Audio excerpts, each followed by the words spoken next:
অবৈধ সম্পদ অর্জনের দায়ে অভিযুক্ত রাজস্ব কর্মকর্তা মতিউর রহমান দেশে আছেন কিনা বিদেশে পালিয়েছেন এ নিয়ে আছে নানা গুঞ্জন।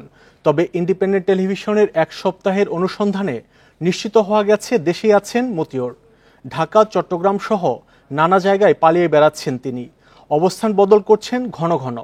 আইনজীবীদের মতে মতিউরের এই আত্মগোপন তার অবৈধ সম্পদ অনুসন্ধানে কোনো বাধা হবে না। নগদের কাছে সব গ্রাহকই প্রিয়, তাই তো সারা দেশে ক্যাশ আউট চার্জ সবচেয়ে কম করে দেখি এক ছেলে এক ছাগল নিয়ে।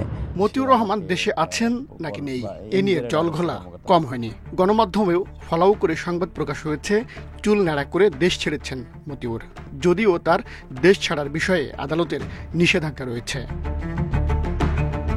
মতিউরের আত্মগোপন, সহকর্মীদের সাথে যোগাযোগ বিচ্ছিন্ন বা অফিসে যোগদান না করা নিয়ে দেশ ছাড়ার গুঞ্জন বাস্তবে রূপ নিচ্ছিল।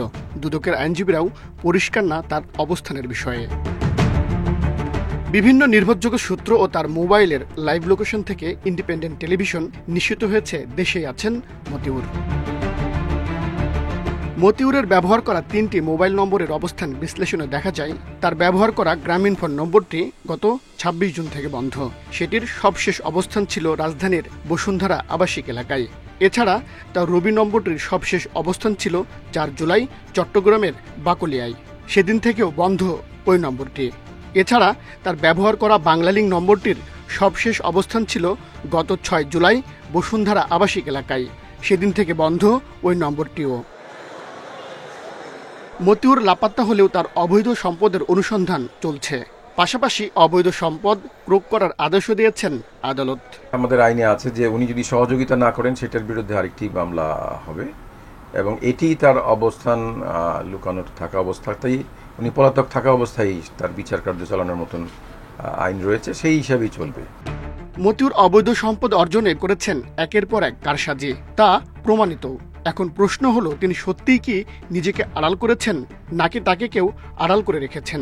দুর্নীতি দমন কমিশনেও তার বিরুদ্ধে অন্তত 4 দফা অভিযোগ ছিল, সেক্ষেত্রে কোনো অগ্রগতি হয় নাই। অর্থাৎ তাকে সুরক্ষা দেওয়ার মতো কিন্তু ক্ষমতার সাথে সংশ্লিষ্ট ব্যক্তিবর্গ রয়েছেন। এই একই মহল তাকে সুরক্ষা দিচ্ছেন কিনা সেই প্রশ্নটা ওঠাটা খুবই স্বাভাবিক।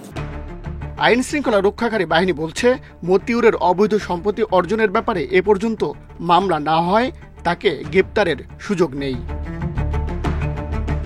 Nazmul Saeed, Independent News, Dhaka.